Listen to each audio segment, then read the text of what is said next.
Studying is a journey. Be well prepared. Let's grad talk and don't get lost. Hai Sobat Pasca, selamat datang di Grad Talk, tempat kami mengungkapkan dan menyederhanakan dunia penelitian akademis yang seringkali membingungkan. Nama saya Suci Faniandari, dan hari ini saya akan berbincang dengan salah satu narasumber terpercaya kami, yaitu Mas Aris Widianto, tentang 5 strategi menembus jurnal internasional bereputasi.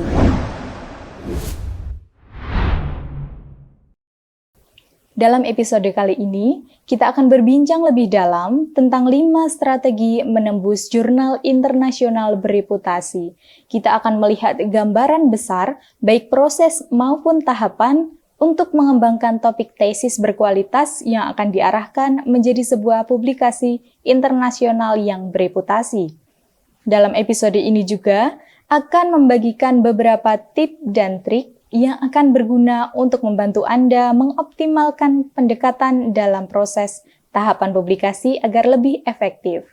Jadi, ambil secangkir kopi, ambil secangkir teh apapun yang cocok untuk Anda, dan mari kita masuk ke dalam topik yang menarik ini.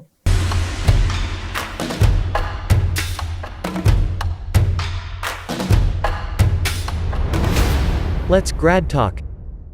Baik Sobat Pasca, hari ini kita sudah bersama dengan narasumber kita, yaitu Mas Aris Widianto, alumni S2 Ilmu Kesehatan Masyarakat Pasca Sarjana Universitas 11 Maret. Kali ini beliau sudah bergabung bersama kita, mari kita sapa terlebih dahulu. Selamat datang di Grad Talk, Mas Aris. Selamat datang, hai Mbak Suci, hai Sobat Pasca. Senang sekali kita sudah bersama dengan narasumber kita, Mas Aris, pada hari ini. Nah, Mas Aris ini merupakan salah satu dosen di Stikes Mambaul Ulum Surakarta. Nah, saat ini sedang mengajar di sana ya, Mas Aris? Ya? Betul, sedang mengajar di Stikes Mambaul Ulum Surakarta. Oke, nah tanpa berpanjang-panjang lagi, mari kita langsung masuk ke topik kita, membahas mengenai 5 strategi untuk publikasi jurnal internasional bereputasi. Mungkin bisa diceritakan dulu, Mas Aris, bagaimana dulu mengawali risetnya ketika S2. Baik, ya sebelumnya terima kasih Mbak Suci. Selamat dan semangat untuk memulai publikasi untuk Sobat-Sobat Pasca. Jadi di awal dulu ketika saya menempuh pendidikan di S2 IKM UNS, saat itu tentu ya ketika kita menyusun tesis, sedang dalam proses menyusun saja sudah deg-degan Mbak Suci. Iya. Artinya nanti saya harus bagaimana, topik yang saya tentukan harus seperti apa. Apalagi waktu itu kita ada target untuk publikasi. Namun saat itu publikasinya hanya di jurnal internasional, belum masuk ke bereputasi. Nah, saat itu pengalaman saya ingin apa yang saya lakukan ini, penelitian yang saya lakukan nanti bisa menjadi sesuatu yang lebih. Itu maksudnya lebih adalah nanti memiliki manfaat untuk masyarakat di Indonesia dan tentu saja mendunia. Bagaimana nanti bisa mendunia, tentu yang ada dalam angan-angan saya waktu itu ini nanti bisa dibaca masyarakat internasional melalui luaran jurnal internasional. Nah, saat penyusunan itu, saya bingung Mbak Suci, karena waktu itu saya masuk 2016 dan saya selesai di 2018. Tepat waktu nih ya Mas. Alhamdulillah tepat waktu saat itu. Jadi saat penyusunan, karena waktu itu sebelum pandemi, jadi penelitian saya dilakukan di Karanganyar waktu itu dengan 3 bulan. Waktu itu proses pengambilan datanya saja. Pengambilan datanya 3 bulan. Jadi ketika kami harus melaksanakan international conference dan juga publikasi internasional, saat itu yang saya lakukan adalah saya mencari tahu bagaimana artikel atau tesis saya ini nanti bisa dipublikasikan. Secara sederhana, secara singkatnya, waktu itu artikel yang sudah saya susun, saya konsultasikan. Yang utama adalah dengan pembimbing saya dulu. Waktu itu guru besar kami, Prof. Bisma Murti, yang membimbing dari awal sampai akhir penyusunan hingga berbentuk artikel. Nah, setelah itu, artikel saya waktu itu berbahasa Indonesia, Mbak Suci. Bagaimana nih ya caranya setelah topik, jadi langkah awalnya adalah topik tesis yang saya tentukan tadi, itu nanti bisa ada di skop jurnal, karena saya dari kesehatan, yang saya pilih adalah untuk publisher yang mengeluarkan jurnal internasional, khususnya terindeks Scopus, secara umum, Mbak Suci. Jadi tidak spesifik, karena ketika secara umum, auto penyaringannya lebih luas ya, Mbak. Karena misalnya kami di kesehatan ada berbagai macam, ada promosi kesehatan, ibu dan anak, kebijakan, itu ada lebih dari 10 dengan peminatan lainnya. Jadi waktu itu saya pikir ketika saya memilih skop yang luas, tentu kompetitor saya tidak terlalu banyak. Yeah. Ketika spesifik kan kompetitornya banyak. Yeah. Nah, tadi topik sudah saya susun. Yang pertama, lalu yang kedua saya pilih jurnal yang skupnya luas, kesehatan tapi luas, tidak spesifik. Saya berpikir, wah ini kansnya nanti akan mudah untuk masuk. Ternyata apa yang saya rencanakan itu berjalan dengan baik. Nah, langkah awalnya waktu itu yang saya lakukan berkomunikasi melalui email, Mbak Suci. Saya belum memasukkan dulu artikel, karena kalau memasukkan artikel di Scopus kan melalui mekanisme OJS. Ya. Jadi ketika memasukkan di OJS itu, namun sebelumnya saya memberanikan diri, karena waktu itu baru mahasiswa pasca yang baru mau semester memulai. Berapa, Mas, itu waktu itu semester 3. Oke, semester 3 sudah dimulai. Semester 3 itu kepo-kepo bertanya melalui email ke publisher. Saya bertanya begitu dengan bahasa Inggris saya yang tidak terlalu bagus, memberanikan diri menggunakan translate. Saya menanyakan bagaimana alurnya, lalu apakah artikel saya ini nanti sekiranya memungkinkan, bahasanya tidak diterima waktu itu. Jadi apakah memungkinkan untuk nanti dibaca waktu itu saat itu, Mbak. Lalu alhamdulillah 3 minggu mendapat respon yang baik dari publisher sendiri, dibalas emailnya. Lalu intinya dari mereka dicoba dikirimkan terlebih dahulu. Untuk selanjutnya nanti akan dibaca oleh reviewer, karena bahasanya adalah reviewer ya kalau dalam penelitian yang melakukan checking terhadap artikel yang kita kirim. Nah, saat itu alhamdulillah karena kita sebelum pengiriman artikel itu sudah melalui proses translate yang kebetulan di prodi kami dibantu untuk difasilitasi proses translate. Sudah masuk artikelnya. Lalu setelah artikel itu sudah masuk, saya bertanya-tanya lagi, Mbak Suci, sebentar sebelum saya mengirim, apakah jurnal ini, karena di 2018 itu sedang marak isu predatory jurnal. Ya, ini isu yang sangat menarik nih buat Sobat Pasca, yang pasti kita ini kalau mau memasukkan jurnal ke suatu publisher, pasti kita takut, apakah publisher ini ataupun jurnal ini tuh predatory atau tidak. Betul. Bagaimana kiranya cara untuk mengenalinya, Pak? Nah, waktu itu karena saya penasaran ya, Mbak, apa itu ya predatory? Kenapa ya kok ini dilarang publish di jurnal-jurnal yang disebutkan? Apakah jurnal saya masuk predatory atau tidak? Waktu itu arah saya hanya publikasi internasional bereputasi. Saya tanya, Mbak, karena indexing yang saya tuju Scopus, saya email ke Scopus waktu itu. Saya bertanya, apakah jurnal ini termasuk kategori terindeks Scopus atau tidak? Bahasanya saya tidak menyebutkan itu predatory atau tidak ya, karena saya memang tujuan saya publish di Scopus waktu itu. Jadi saya memberanikan diri untuk email 2 kali 24 jam, cepat, sudah langsung dibalas. Oh, ini masih masuk kategori di Scopus, begitu ya, maksudnya terakreditasi di Scopus, bahasa Indonesianya seperti itu. Jadi saya juga diminta untuk update setiap bulan. Di Scopus itu kan mengeluarkan jurnal-jurnal yang discontinue, dikeluarkan, atau masih tetap bertahan. Nah, itu saya juga melakukan checking. Alhamdulillah waktu itu jurnalnya masih aman di situ. Karena kita kan tidak tahu ya, Mbak, berjalannya waktu jurnal itu akan masih tetap berada di Scopus atau tidak. Lalu dalam hati saya sudah aman lah gitu. Kehati-hatian dalam publikasi itu penting. Karena ketika artikel kita sudah dimasukkan di salah satu publisher, tentu kita tidak bisa mempublish di tempat-tempat lainnya.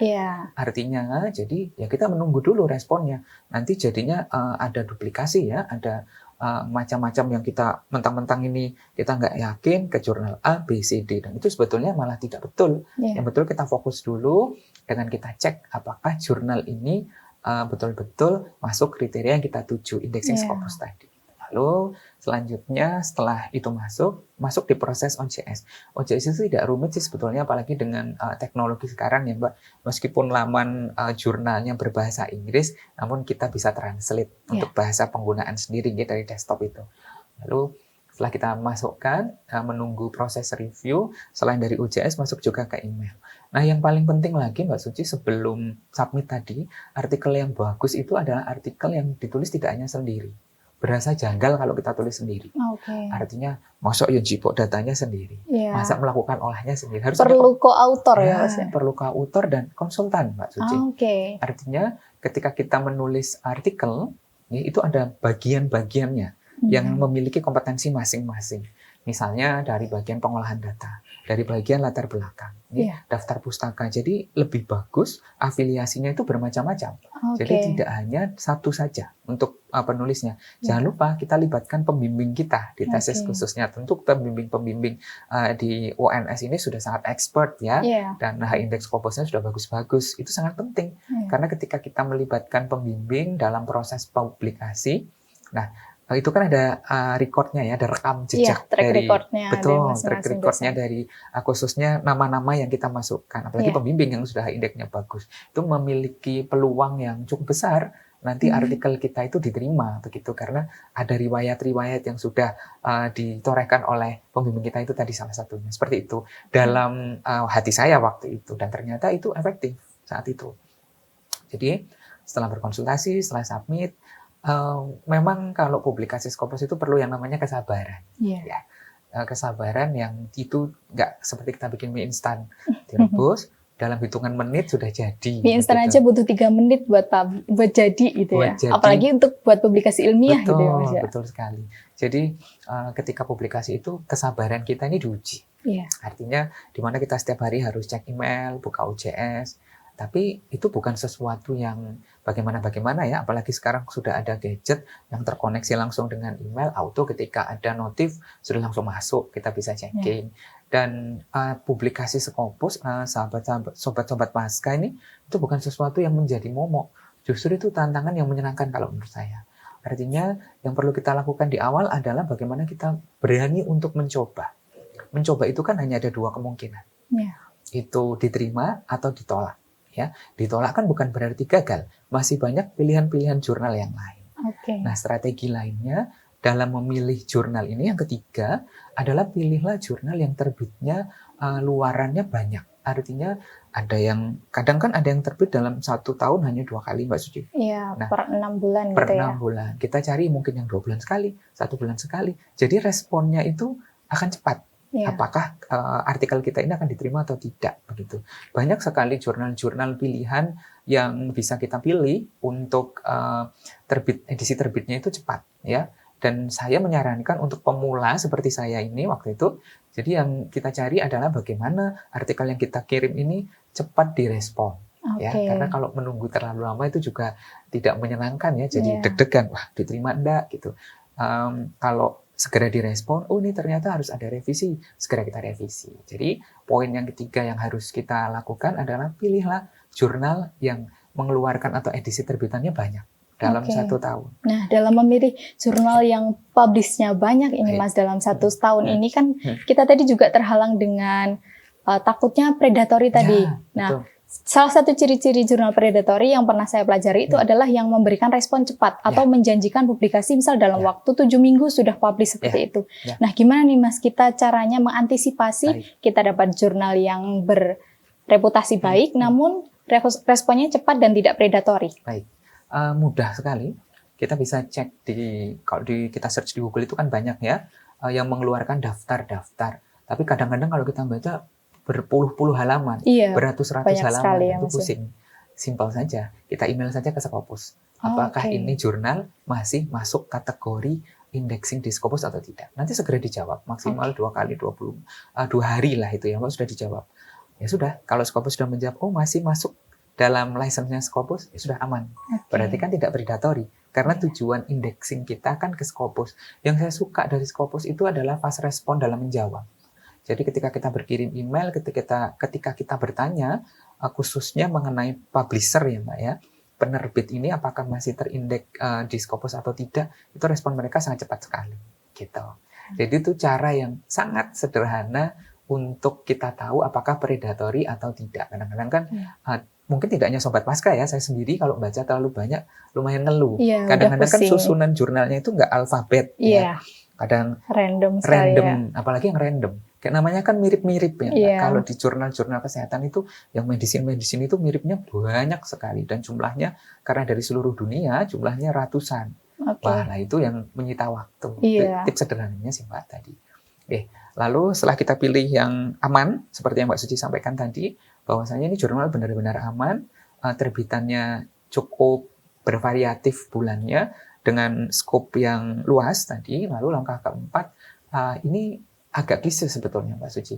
Kalau kita memang tujuannya ingin mencoba dan cepat publikasi, kita ada dua pilihan. Satu, jurnal indexing Scopus itu kan ada yang berbayar ya, Iya. ada yang tidak berbayar. Iya. Nah, yang tidak berbayar atau gratis, daftar antriannya untuk dibaca atau direview itu biasanya lebih lama Iya, pasti. dibanding dengan yang berbayar. Iya. Ya, kalau kita namakan perlakuan khusus jelas berbeda ya Mbak, karena ketika ini kebetulan kita misalnya ada dana. Kalau sobat-sobat Pasca mungkin ada yang didanai atau mungkin memiliki dana lebih, tidak ada salahnya kita mencoba untuk yang berbayar tadi.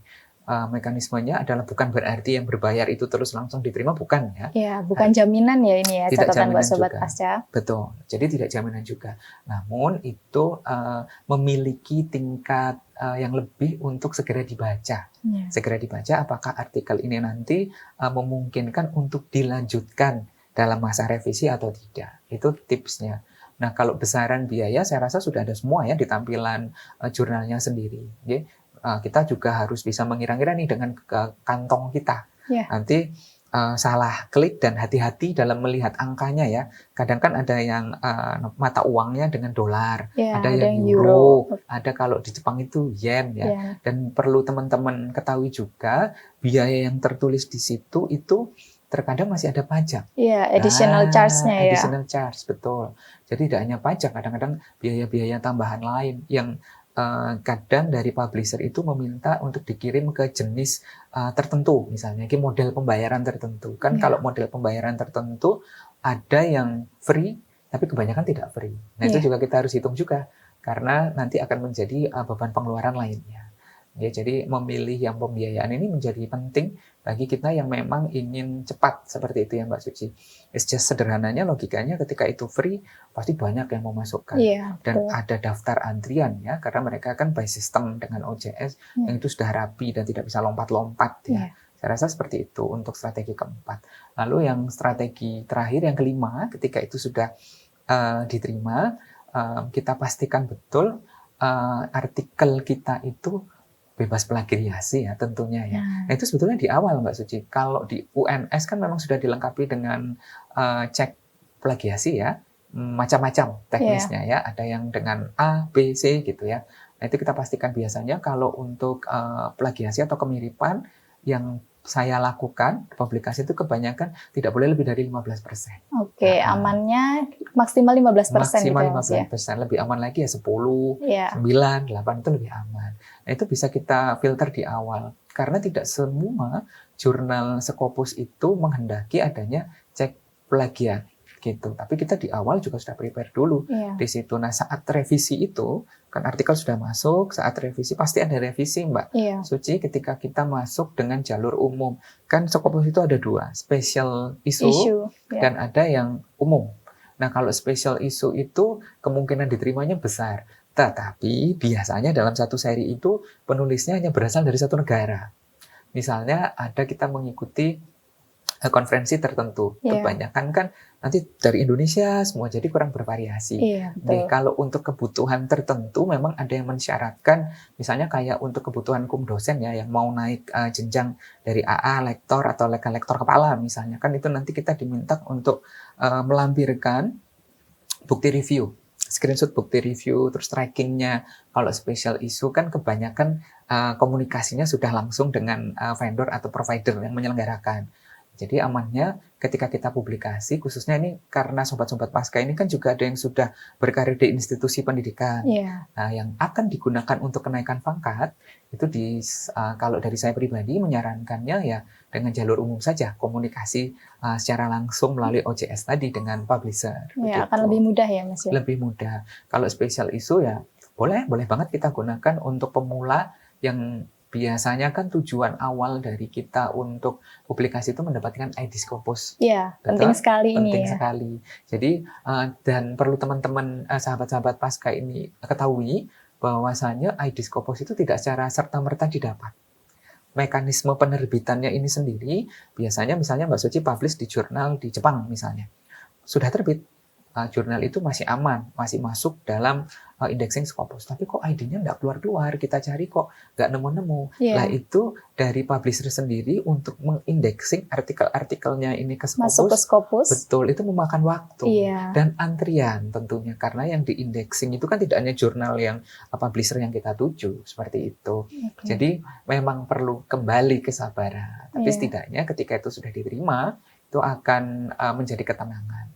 Jadi poinnya adalah sobat-sobat Pasca ketika akan melakukan publikasi atau punya tesis tidak perlu takut, malah harus memiliki standar. Saya harus publikasi nih jurnal internasional karena pilihannya lebih banyak, Mbak Suci.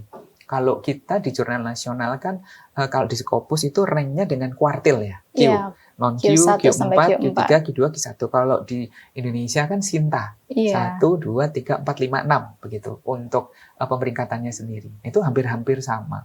Jadi teman-teman tidak usah berkecil hati ketika ditolak, masih ada pilihan-pilihan jurnal. Indexing pun kan tidak hanya Scopus ya, ada WOS, ada indexing-indexing yang lain yang juga masuk kategori internasional bereputasi. Prinsipnya internasional bereputasi dari tesis yang sudah kita buat ini eman-eman. Kalau tidak kita publikasikan. Iya. Saya mengalami kendala loh dalam proses translate. Tidak perlu khawatir. Banyak penyedia-penyedia bahkan dari publisher-publisher itu juga bekerja sama dengan translator-translator. Atau di prodi masing-masing kita bisa konsultasi dengan dosen Iya, atau kita mencoba kirimkan dulu dari yang sudah kita translate. betul, Ya. betul sekali. Yang paling penting adalah saat penyusunan tesis dan artikel tadi, bahasa Indonesia yang kita gunakan, bahasa Indonesia yang sudah baku. Iya. Subjek, predikat, objek, Objek. dan saat melakukan daftar pustaka, kita sudah menggunakan sistem sekarang ya, Nah, macam-macam. Nah, itu Ini penting. menarik juga ini Mm. perlu untuk dibahas lebih lanjut ini dengan Sobat Pasca. Seringkali ketika kita menulis maupun itu skripsi, tesis ataupun artikel pada umumnya gitu, kita masih membuat daftar pustaka itu dengan cara manual nih Mas Aris ya. Betul. Dengan kita mencari satu-satu namanya, judulnya apa, publish di mana dan lain sebagainya. Nah, ini padahal ada cara-cara yang lebih efektif yang bisa kita gunakan dan ini lebih tentunya lebih terpercaya gitu ya Mas ya untuk menyusun sebuah referensi ini nih. Boleh disampaikan nih Mas tip-tipnya untuk Ya. membuat referensi yang lebih efektif? Baik, sobat-sobat Pasca saat menulis artikel pastikan betul dalam penulisan daftar pustaka itu kita sudah menggunakan yang namanya sistem begitu ya, bahasa sederhananya. Macam-macam sih. Salah satunya ada Mendeley misalnya ya, kita bisa pakai itu. Jadi itu merupakan apa ya, bank lah istilahnya seperti itu ya. Jadi di mana jurnal-jurnal kita disimpan di situ, lalu dengan sendiri auto nanti itu akan tersitasi dengan rapi dan tertulis di daftar pustaka sesuai standar internasional tadi. Iya. Dan itu juga nanti akan merupakan penghargaan. Misalnya Mbak Suci, dalam penulisan artikel mensitasi 20 misalnya artikel. Nah, ini juga kita harus perhatikan penulis yang menulis tadi, mereka juga perlu pengakuan. Artinya pengakuan adalah kalau kita penulis, ada yang namanya H-index. Baik itu di Google Scholar, di Scopus, ataupun lainnya. Jadi, cara kita menghargai, cara kita mengapresiasi seperti itu. Karena kalau menulisnya tidak benar, auto kan tidak menjadi naik H-index Iya, dari si tidak penulis. masuk ke citasi penulis gitu Tidak ya. masuk ke citasi penulis. Itu penting sekali, sangat penting. Jadi, tips mudahnya, dan itu mudah, murah, gratis ya. Iya. Kalau kita menggunakan aplikasi tertentu dalam menulis tesis atau artikel, itu menjadi pondasi penting, langkah awal dalam kita penulisan. Saya rasa di Pasca sudah menerapkan itu semua sih. Iya. Jadi itu bukan sesuatu yang baru ya, itu sesuatu yang memang sudah menjadi habit, menjadi kebiasaan positif dan bagus. Karena pengalaman saya kuliah di Pasca ini sangat update Mbak Suci. Di UNS ya, artinya update. Jadi ketika memang kita harus menggunakan aplikasi tertentu, kita harus publikasi, itu memang sudah update. Dan alhamdulillah yang saya saat bimbingan tesis, pembimbing semuanya itu betul-betul di IKM itu kan tidak hanya dari Kesmas yang mengajar, ada dari FISIP, ada dari yang lain, sesuai dengan tema yang diambil. Itu juga poin positif sekali yang bisa kita ambil. Artinya penelitian yang bagus adalah afiliasinya beraneka ragam.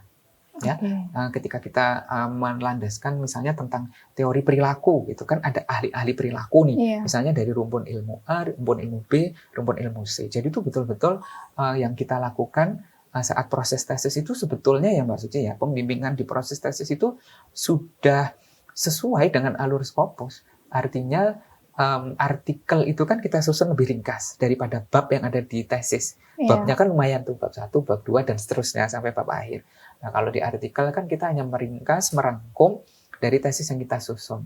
Nah, teman-teman atau sobat-sobat Pasca, pada akhirnya apa yang sudah kita susun selama 4 semester, 3 sampai 4 semester ya, untuk berpendidikan di S2 ini, jangan sampai artikel itu tidak terpublikasi. Iya. Itu harus menjadi catatan banget ya. Jangan sampai tidak terpublikasi. Dan yang harus kita lakukan pertama adalah berani untuk mencoba publikasi di jurnal internasional. Yang ditakuti itu kan 3, Mbak. Kalau publikasi di jurnal inter. Bahasa. Yang pertama. Yaitu memilih. Mungkin kalau memilih sudah banyak ya di YouTube atau di lainnya cara memilih yang baik. Lalu yang ketiga, yang menjadi pondasi yang harus selalu ditetapkan ada percaya diri. Iya. Kalau kita tuh bisa dan mampu. Loh, kalau kita bingung kan bisa bertanya. Banyak loh yang bisa kita tanyai. Bahasa Inggris kita kurang bagus, banyak konsultan yang bisa kita tanyai gitu. Yeah. Artinya memulai di awal itu yang harus ada keinginan dan kemauan dimulai yang kuat. Dari diri sendiri ya, dari Mas diri ya. sendiri. Dan nanti akan menjadi torehan prestasi dalam hidup kita ya, Mbak. Iya. Artinya nanti ketika mungkin kita terjun ke dunia pendidikan atau yang lainnya, kan jadi nilai plus ya, Mas ya. Kalau punya publikasi itu ya, untuk terjun di dunia pekerjaan, untuk mencari kerja, ketika kuliahnya ini sudah mempunyai publikasi, tentunya ini akan menjadi nilai tambah yang akan menarik. Pengalaman Mas Ari sendiri dulu bagaimana, Mas, bisa bergabung di Stikes Mambal Ulum Surakarta? Jadi saya gabung di Stikes itu sebetulnya sudah dari tahun 2011, dari 2011 dari situ. Nih, waktu itu masih karena dulu mengajar itu kan belum wajib S2 ya, Mbak. Lalu ada aturan dari pemerintah di mana untuk dosen itu minimal harus S2. Lalu saya studi lanjut di UNS ini. Nah, di UNS ini membuka cakrawala saya, begitu bahasanya. Artinya saya yang awalnya tidak tahu, takut, bisa atau enggak, terjawab semua, Mbak. Dibayar lunas saat lulus. Dan jawabannya satu, bisa. Bisa. Sama dengan sobat-sobat Pasca yang lain. Wah, isora ya. Awal kita masuk itu kan rajin tuh semester 1. Ikut kuliah dulu waktu offline ya, Mbak ya. Semester 2, rajin. Masuk nih proposal judul. Maju, mundur. Maju, mundur. Semester 4 terus hilang. Dilemanya ini udah dimulai di semester 3 nih biasanya problemnya. Semester 3, semester 4 di sini. Dan di semester 2, untuk sobat-sobat Pasca ya, mungkin saat masuk pun sudah harus merencanakan, kan ada peminatan-peminatan yang kita pilih. Betul sekali. Saat memilih peminatan itu, kalau zaman saya dulu belum gencar jurnal seperti sekarang, Mbak. Saat masuk masih sesuatu yang WOW banget gitu ya. Cari infonya juga nggak selengkap sekarang. Jadi untuk sobat-sobat Pasca yang masih semester 1, semester 2 gitu, yuk kita mulai pilih-pilih tema. Gitu. Sejak awal ya, Mas ya, sejak masuk sudah harus punya prioritas nih ketika kita masuk tuh kita tertarik ke minat mana gitu dalam sebuah program studi. Betul. Dan kalau Mbak Suci ingat, saat studi S2, dosen kan selalu memberikan tugas untuk bedah artikel. Iya. Ingat? Iya. Nah, bedah artikel itu auto kan kita masuk ke jurnal yang terindeks bereputasi tadi, baik Scopus ataupun WOS. Dari situ kan sebenarnya kita sudah melakukan langkah awal. Apa coba? Membaca, memahami dari author guideline-nya di situ. Jadi konsep-konsep publikasi artikel itu sudah ditanamkan dosen semenjak semester 1 loh. Kalau kita mengerjakan. Jadi jangan asal dikerjakan saja ya. Ternyata di sini ada poin-poin yang kita ambil dari semester awal di sini, memperkenalkan kita tentang apa itu publikasi, bagaimana susunannya. Nah, ini sudah dikenalkan ternyata sejak semester awal. Jadi jangan hanya tugas itu diselesaikan hanya mendapatkan nilai dari dosen saja ya, Mas ya. Betul. Seperti itu. Dan sekarang juga kan ada dari dosen, salah satunya adalah tugas untuk dipublikasikan. Salah satu syaratnya bisa dengan LOA dulu, jadi persetujuan yang dinyatakan itu untuk diterima. Accepted gitu ya, Betul. status accepted-nya. Ya, seperti itu. Jadi dari situ kita sudah harus mulai nih, oke, ternyata saya bisa ya, gitu kan. Dari tugas-tugas itu, bisa kok dikerjakan, kenapa tidak untuk dicoba? Gitu. Nah, pemilihannya sederhana saja, Mbak Suci, yang simpel-simpel saja. Jadi kadang itu kan di awal kalau kita mendengarkan atau kita melihat gitu, enggak gini, wah abot gitu. Ternyata enggak loh. Yang penting kita mau mencoba dulu. Toh dari proses awal sudah ada pembimbing yang expert, betul-betul ahli di bidangnya. Di Pasca dosennya semuanya sangat ahli di bidangnya. Iya. Dan sudah sesuai dengan tema topik yang kita pilih. Nah, tinggal keberanian dari kita untuk menyusun dan mempublikasikan. Kegagalan itu kan keberhasilan yang tertunda. Betul? Betul, Nah, betul. artinya adalah bagaimana ketika ini nanti misalnya ditunda dulu keberhasilannya untuk beralih ke publisher yang lainnya. Iya. Seperti itu. Perlu adanya revisi gitu ya Iya, Mas ya. revisi. Tentu ini dalam step untuk mempublikasikan sebuah tulisan nih tentunya revisi ini pasti ya Mas ya. Pasti akan pasti ada karena reviewer tentunya akan memberikan masukan-masukan ketika paper kita di reject pun atau ketika ditolak pun tentunya pasti ada masukan dari reviewer ya Mas. Ya. Tidak serta-merta ditolak begitu saja gitu. Betul. Pasti ada masukan, nah nanti masukan ini bisa kita gunakan untuk mengimprove artikel ini untuk coba disubmit di paper lain seperti itu. Betul. Nah di UNS sendiri ini Mas sekarang ini sudah mulai muncul yang namanya klinik jurnal Mas. Oh, Nah klinik jurnal ini disediakan oleh universitas untuk memfasilitasi mahasiswa-mahasiswa juga yang mulai dari S1, S2 maupun S3 ketika mengalami kesulitan baik tadi mengenai tulisan atau bahasa tentang bagaimana memilih jurnal ini, kita juga mempunyai solusi nih khususnya untuk di UNS. Ada klinik jurnal ini ada di perpustakaan UNS Mas. itu malah Seperti sudah itu. sekali ya saat ini ya. Memang kampus ini sangat amat mensupport Ya. gitu mahasiswanya untuk publikasi. Ya. Selain itu kan kita juga punya jurnal-jurnal internal nih Mas ya. Ya, betul. Milik kampus atau milik program studi. Nah, ini tentunya juga peluang ya Mas ya buat Ya, mahasiswa-mahasiswa kita untuk publish Betul. sendiri gitu. Ada satu lagi Mbak Suci, jadi makna dari publikasi itu bermacam ya. Ada artikel yang memang kita publish ke publisher atau jurnal tertentu. Konferensi internasional Oke.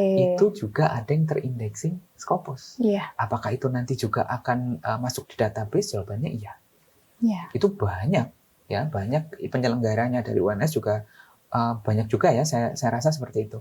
Jadi kita dalam melaksanakan conference itu kan ada oral presentasi, poster presentasi. Kita ke oral presentasi. Iya. Oral presentasi itu adalah full paper atau artikel kita yang kita kirim ke konferensi internasional. Biasanya di konferensi internasional itu kan sudah disaring. Iya. Artinya penyaringan di sini kita diminta mengirimkan bahasa Indonesia untuk dibantu translate ke bahasa Inggris. Oke. Gitu Mbak Suci ya. Sudah tertranslate, lalu itu akan masuk ke proceeding online.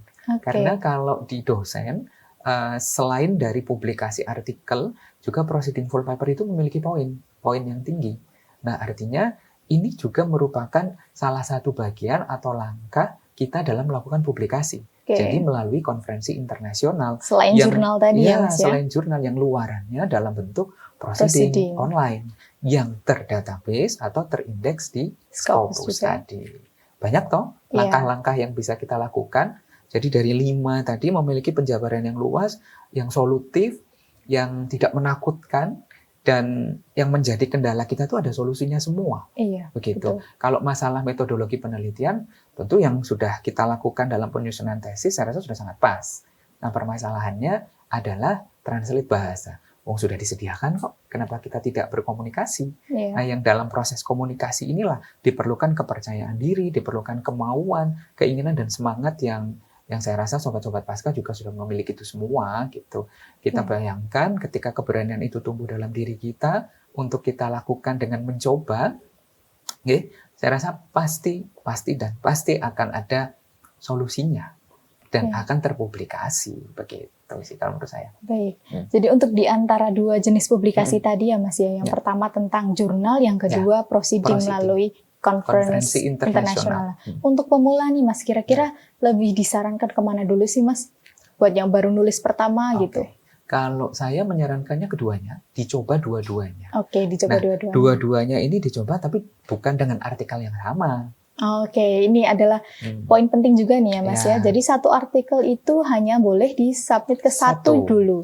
Sampai selesai, statusnya ditolak atau dilanjutkan gitu. Ketika sudah ditolak, baru boleh lanjut ke disubmit ke yang lain gitu ya Mas ya. Pertanyaannya, lalu satu artikel berikutnya saya dapat dari mana? Kita berdiskusi ini kan harus ada solusi itu. Atau tidak hanya menawarkan kemudahan. Solusinya sederhana. Saat menentukan variabel dalam penelitian, dependent, independent. Ya kan? Dua variabel itu bisa kita kelola sedemikian rupa untuk menjadi artikel berikutnya yang memiliki perubahan. Misalnya saat ini kita meneliti tentang pengaruh apa terhadap apa gitu di variabel tertentu. Kita bisa kembangkan lagi di variabel lainnya. Bisa dipecah jadi dua paper gitu ya Mas dua ya? variabel. Kadang variabel-variabel yang kita laksanakan itu tidak hanya dua loh kalau kita mau kalau kita mau gali lebih dalam dengan berkonsultasi dengan pembimbing ya tentunya. Nah, jadi simpel kan, kita tidak harus cari data-data lagi, kita tidak harus bersusah payah mengulang dari awal, tinggal kita kembangkan saja nih variabel-variabel yang ada. Kalau menurut saya seperti itu. Jadi dua pentingnya tahap. perencanaan Ya, Mas ya, pentingnya di sini perencanaan. Kadang yang saya sendiri sih khususnya ketika tesis adalah saya memahami variabel-variabel ini belum terlalu mendalam. Gitu.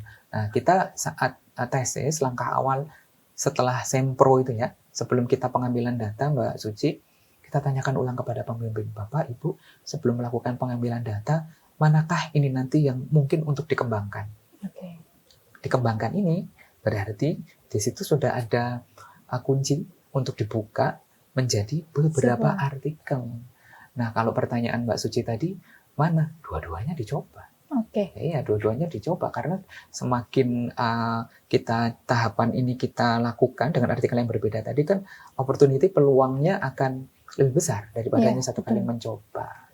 Gitu. Sederhana, simple gitu kan, dan kita tidak usah kemana-mana. Bahan dasarnya dari tesis itu tadi. Dan sobat-sobat Pasca perlu ketahui penyusunan artikel itu tidak seperti menyusun tesis yang panjang babnya. Pasti ada limit halaman juga ya Mas ya. Ada limit halaman, terus kita kan hanya mengambil inti-inti ya dari tesis kita itu. Dan yang paling penting lagi untuk sobat-sobat Pasca ketika menulis, perhatikan betul yang kita tulis itu betul-betul yang kita lakukan, begitu ya Mbak, kalau untuk penelitian primer khususnya. Jadi hati-hati ketika teman-teman ini menulis, kadang kalau kita diberi tugas kan copy paste tanpa ada parafrase, gitu Mbak.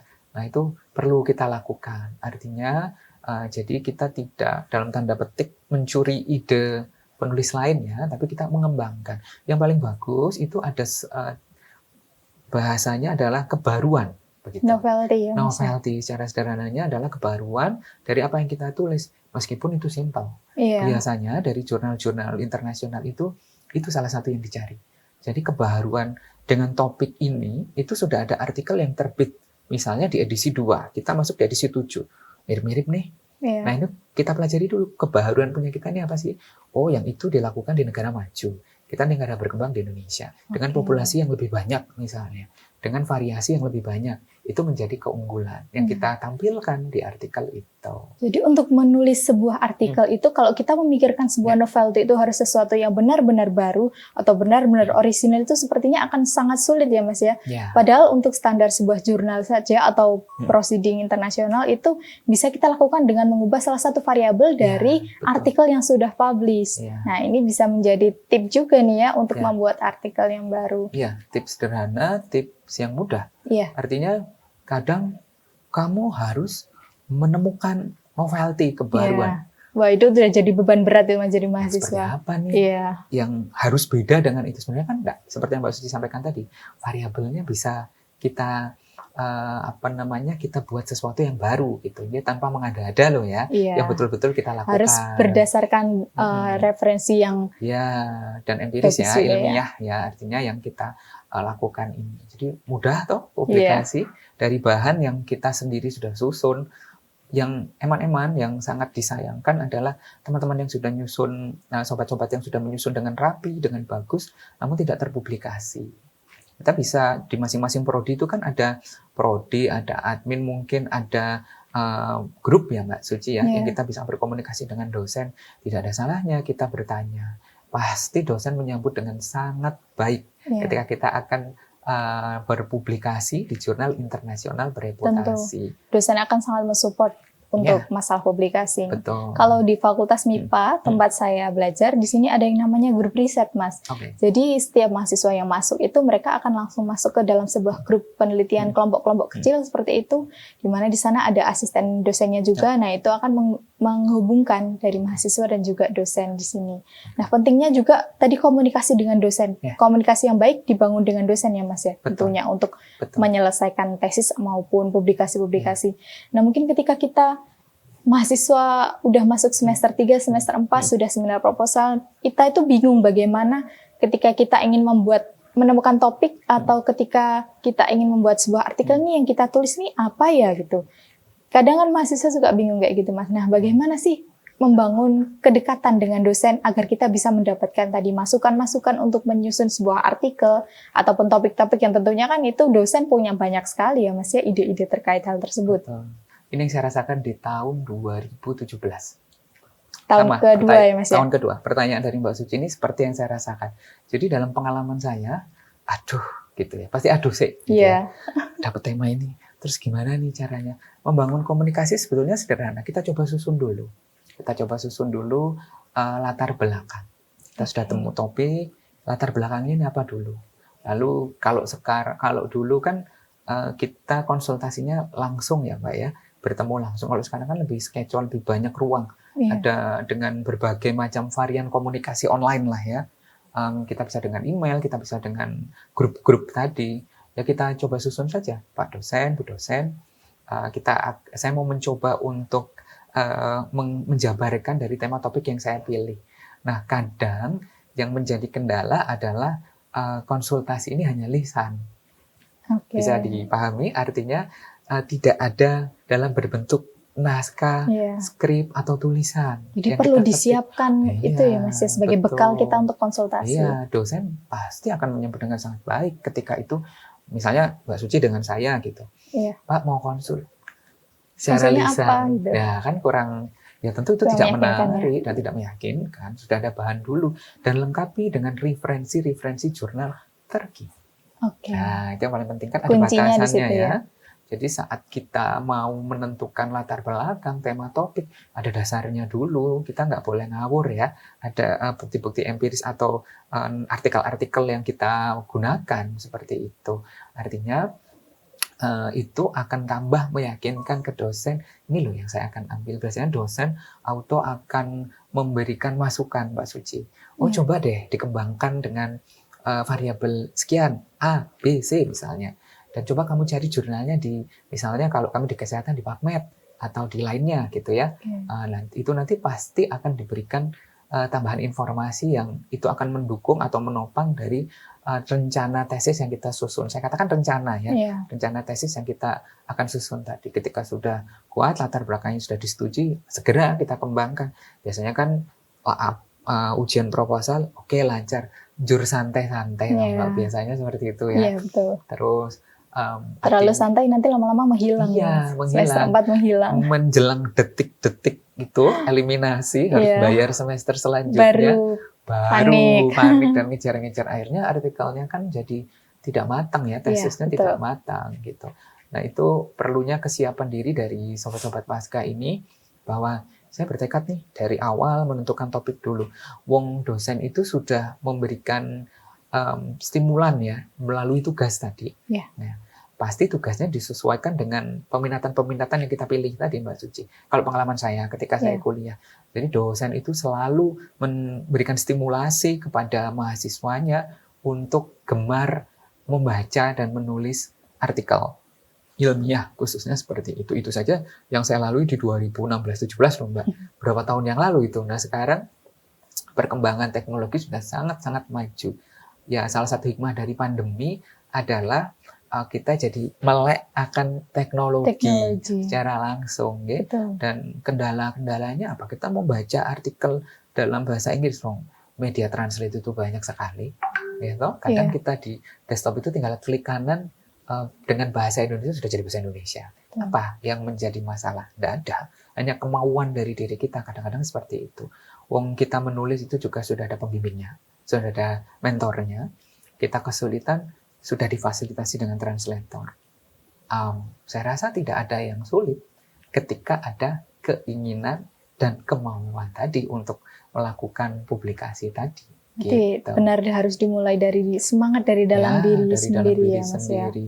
Jadi kalau secara sederhana ketika memulai itu kita akan dihadapkan pada ketidakpercayaan diri. Iya. Ya, jadi ketidakpercayaan diri ini nanti yang akan menjadi akan menjadi sesuatu yang malah nanti tidak menjadi berkembang. Gitu.